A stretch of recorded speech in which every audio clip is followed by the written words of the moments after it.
Gözüm düştü aşkın yoluna.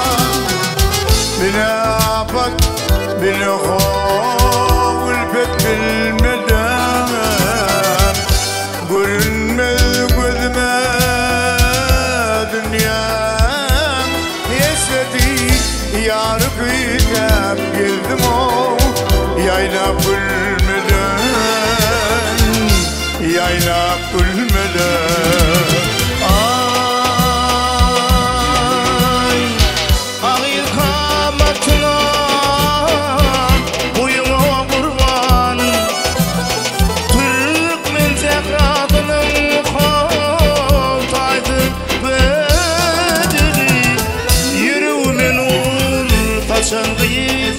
Royumu kurban sana bağışladım o aşkı kadali, aşkı kadali.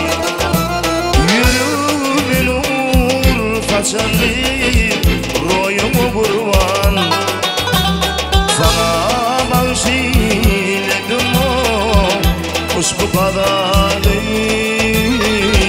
aşkın adalın.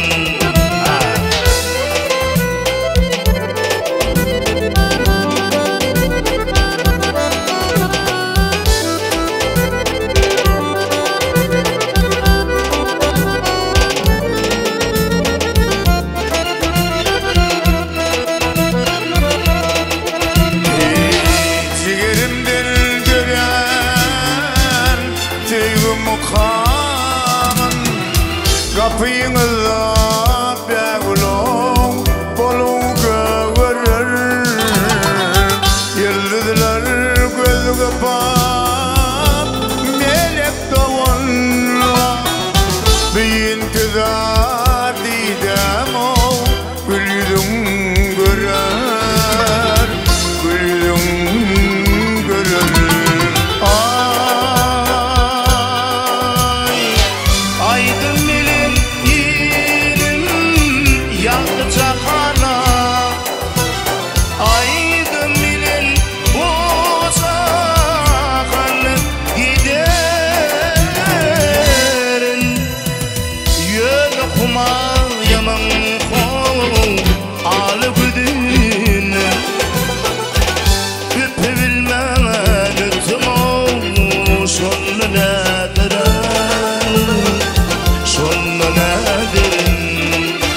Eyyen okumayımın kol ana gölünü lepebilmen nefrim ol sonu nediren, sonu nediren. Oh oh oh oh oh sonu nediren.